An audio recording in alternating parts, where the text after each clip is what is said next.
So I went to the Arden in West Hollywood, and guys, I had the worst experience with my friends. It was a party of six.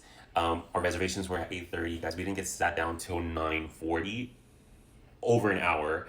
And you know what? So let me just run it down. I'm gonna try to make this as quick as possible. Party of six, reservations at 8:30. We get there. The hostess honestly couldn't even find our reservation. Finally, she found it, and she tells us that there's an indoor bar and an outdoor bar, and we're more than welcome to go to either or. That's all she said. So we decided to, go to the indoor bar. We all got drinks. I took a sip of my drink and I had to use the restroom. So I went to the restroom, and there's only three restrooms, all gender, and then a men's restroom and a women's restroom. The men's restroom, the urination thing was broken. In order for me to use the restroom, I waited 15 minutes. So by the time I went back to the indoor bar, another 5 minutes passed. So we were there for like 20 minutes. Most of us had already finished our drinks, and only me and my other friend still hadn't finished our drinks. But anyways, we were already tired of being in the indoor bar. We wanted to go to the outdoor bar. And honestly, we didn't mind the wait because we all hadn't seen each other in a while. So time was kind of, flying by because we were just all catching up and having fun and vibing. So we go to the outdoor bar, and mind you, it's already probably 9:10. So it's like a little over an hour before closing. So the bar is emptying out. So there was seats for all of us. We sit down, and again, only two of us had drinks.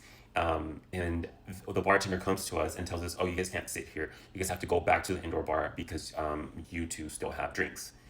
And he was like not nice about it. He was kind of condescending. So we were like, "Wait, what? Like, how does that make sense?" Like, and then we told him, "You know what? Our reservations have been 8:30. We were already in the." He's like, "Yeah, no, sorry, you guys can't be here." And so we were like, "Okay, so let's just chug our drinks." So we chug our drinks, right? We literally did not have much in our glasses, and so now we're like, "Okay, can you take our drinks?" I told him, "Can you take our drinks now?" And he tells me, "No." He's like, "You have to take that glass back into the indoor bar." When he said that, I honestly could not believe it. When he said that, I was like, "Wait, are you crazy?" I was like, "You're telling me that I need to pick up this glass and go and drop it off with it?" I was like, "I'm sorry, but I don't work here." I was like, "Can I speak to your manager?" I became a Karen, yes. And so he got the manager. I saw him talking to the manager. I could tell the manager was annoyed that he was gonna have to deal with this situation, not because his guests have already, been waiting for a long time, not because his bartender was very rude to his guests. No, because he was gonna have to come deal with the situation. And I could tell he was annoyed. He rolled his eyes when the guy was telling him. And then for 10 minutes, the manager ignored us. He was acting like he was doing other stuff. I don't know why. Anyways, he comes to us. I tell him what everything, the situation, and he kind of laughs and thinks it's like it's funny, but he does apologize. So finally, after talking to the manager, the bartender starts taking our orders, but he completely ignores me and does not take my order, or ask me like what I. Anyways, the manager sees that, so the manager comes to me and he takes my order, and my drink never arrived.